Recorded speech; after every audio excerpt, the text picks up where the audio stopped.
Garrett Marchbanks, man, I got to tell you, I think the whole stadium was rooting for you. I think the whole stadium was heartbroken. Obviously, second place is still an awesome finish. I did the math. I think you have 5 podiums. Now this will be your 6th podium. You had 1 win 2020 at Daytona Supercross. So this is your 3rd podium with the Club MX Yamaha team. It's not a factory team. You guys have great bikes, but not a factory team, and you guys are up there on the podium 2 weeks in a row. Man, what's it like to be Garrett Marchbanks right now? You know, it's been a long time coming.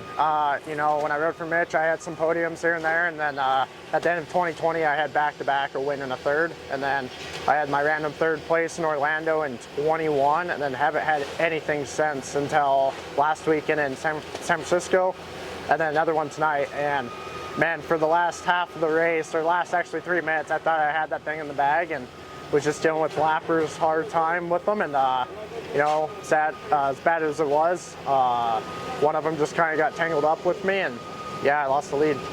Dude, heartbreaking, man. Like, what's the emotions like? I mean, so close to that another win, but also you got to be proud of yourself, right? Yeah, I'm super pumped. You know, the conditions haven't been ideal. You know, they've been mud races. I definitely wanted to get back up there on the podium with, you know, a fair track that everyone's really good on, but you know, this is moto for you. You never know what's going to come, and you know, I'm glad to know that I'm good in mud or shine, so I'm super happy with it. You know, it definitely built some momentum, especially tonight once the track started to get a little tackier and dry. Yeah, me and Nate just had a good battle at the end. I was hoping maybe a lapper would get him back, but it didn't happen, and no, it was a good race. I'm happy with the second and happy with where I'm at. That's cool. It was a mudder today, for sure, but it's a different type of mudder than last week. Just, I mean, you have to be a real rider to ride both of them, but I think today was guts, skill, you know, being able to hang it out, and also your size too, being taller and just being able to manhandle the bike, right? Yeah, luckily on Tuesday we had quite a bit of rain that came in the morning at club, and the track conditions are actually pretty similar as what we had today, so that translated into what we had in the heat race in the main, so that was definitely some good practice. Luckily we got some rain again at club, and it rained here, so yeah, definitely pumped with it. So Club MX Yamaha, explain a little bit about the team for the people that don't know at home. Yeah, you know, Club isn't a full factory team. You know, they're owned by Club MX and Scott Jeffries. You know, I went over there when they were a super small team still, and just been helping them grow and grow. And you know, this team's been super good with me. They kept me for 4 years now. This is my 4th season, and you know, they're great guys, great team. We all work really hard together, and I'm happy to be getting on some podiums. What about the training facility? So you guys aren't a factory team. You don't have the budget of factory riders. You don't have a lot of the benefits that factory teams have, but you're small but mighty, and you live at a training facility. Can you explain like just how you guys are able to tailor tracks and use that for training? Yeah, no, it's definitely nice. You know, we've got 4 or 5 outdoor tracks. We got 3 supercross tracks. I actually live on the facility in a little 700 square foot cabin, so you know, I breathe dirt bikes all the time. So no, it's definitely good. We have a good group of guys to train with: Jeremy, Phil, Jet, Cody Shock, you know, all those guys, and it's nice to have a different variety of tracks. You know, we've got one that Dirtworks came out and built us, so we got the super technical track, to some of them that get a little soft and muddier, so we get this type of condition of training. So it's a great facility, and it definitely helps us. What about your bike? Not being a factory bike, but having still, like, Twisted Development builds your engines. Yamaha's a great package for, you know, privateers. I would say you guys are factory supported. Like, you get some support from Yamaha, but not really. So like, compare your bike to a factory bike, and dude, how proud of you to put it on the podium 2 weeks in a row. You know, I definitely feel like I have to work a little harder compared to the factory guys, but you know, our bikes have definitely made a lot of improvement over the years, and this year the bike has definitely been super good with motor and chassis and suspension wise. You know, we might not be factory, but we definitely have the fight to be up there with those guys. Yeah, awesome. So what was it like leading the race, man? Was it comfortable, or was it nerve-wracking?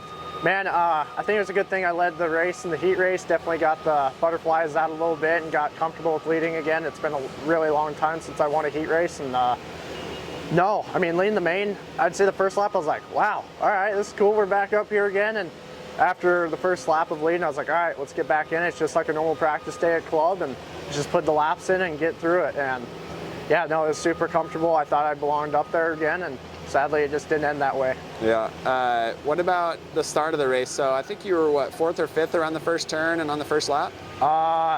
Heck no, I think on the start I was like last. Are you serious? Yeah, I spun out off the gate. I was way back there. I just tucked it in and then inside. Got lucky, bombside the right side of the rhythm down there, and was like, hopefully I don't kill anyone down this rhythm lane. And yeah, I just made probably at least 10 passes, and came, I think I was around 6th or 7th lap one, and just slowly was just picking guys off, and yeah, just ended up into the lead. I mean, that's awesome, man. Congratulations. And now heading into Anaheim too, it's a Triple Crown. What's the mindset now after a 3rd last weekend, 2nd this weekend? Same mindset, just keep doing what I've been doing, you know, day in and day out at the practice track, and hopefully improve a little bit on the starts. Hopefully it's dry next week so we get off the gate a little better, and yeah, we just hopefully get up with another podium. Awesome. Good. Thanks for your time. Thank you. What a deal, dude. Yeah. 2 rounds in a row. We're talking to a lot of different people. It's been a while since we've had a mutter 2 weekends in a row. Yeah. And you're on the podium again, man. Just take us through the race. Yeah, man, it was good. It was gnarly for sure, nerve-wracking whenever you're in a title fight and you have multiple rounds like this. It's like, man, again, you know, like I got through it last week. We have to do it again, but no, it was good. I was struggling at the beginning of the race, like trying to find my flow, like trying to kind of like struggling to figure out the right rhythms to hit, the right stuff to do, and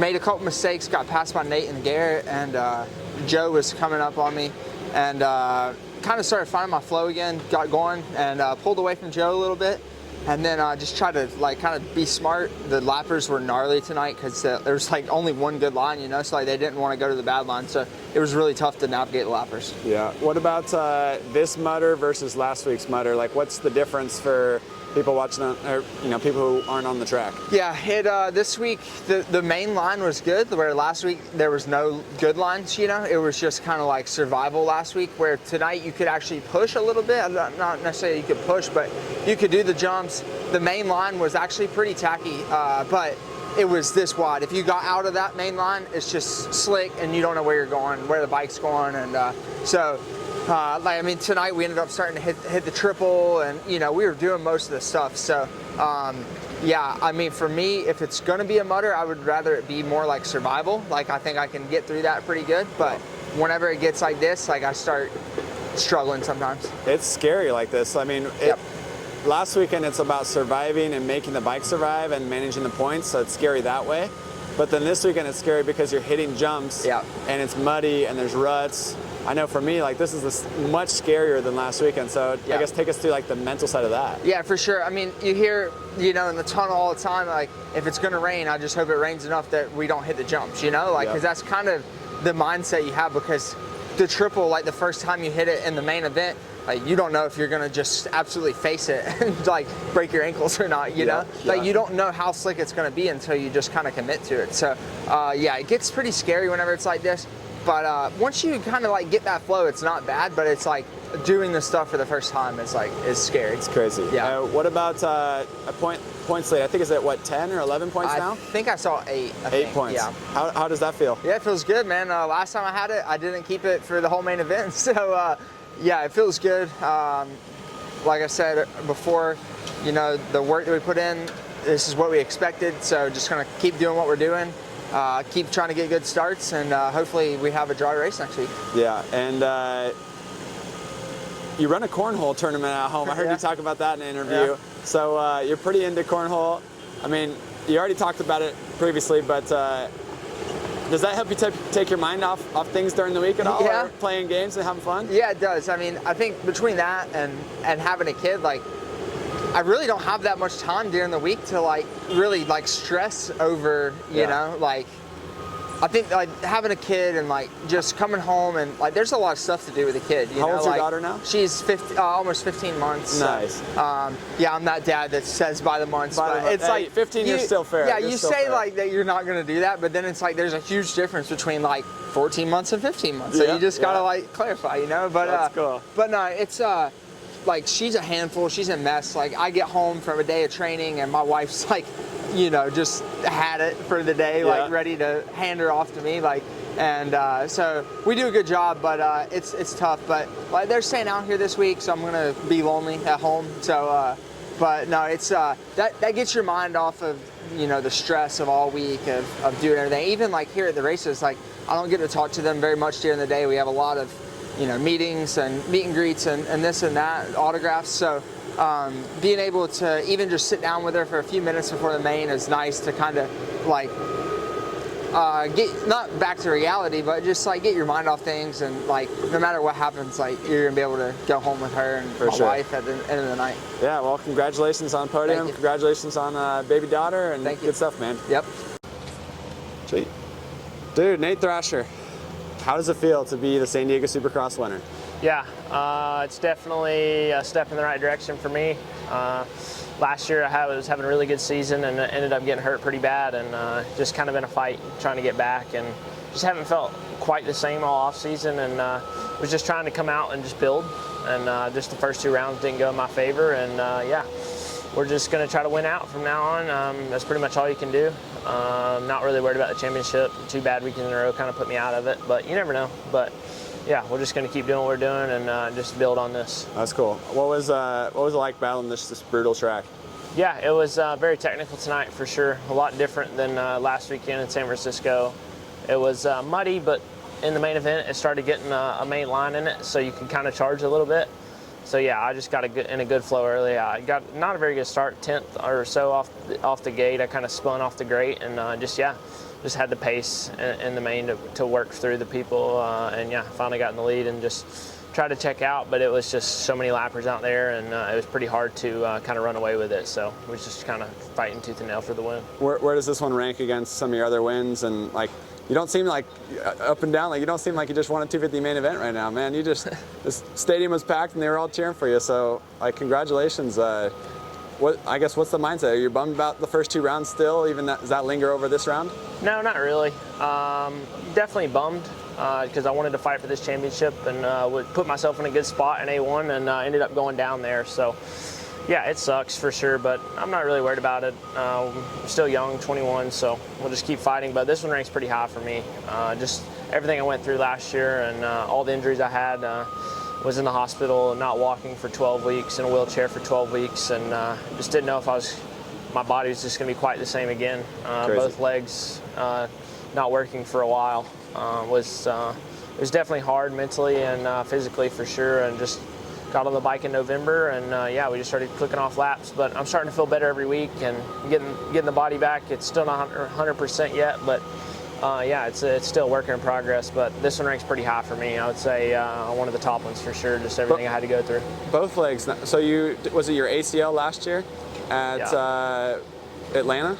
I did my ACL in Houston at the first round, and I raced with it all year, and then I ended up dislocating my other hip, and yeah, dislocated that, and ended up breaking my pelvis too. So yeah, with that, and I broke my collarbone too, that same wreck. So only had one good limb. So jeez. Yeah. And how come you race West Coast? Like it sounded like you mentioned you didn't ride enough in the off season, right? Or did you have a good off season? I had enough time for sure. For me, I just wanted to go racing. I knew once I got racing, the intensity would fire back up for me. Awesome.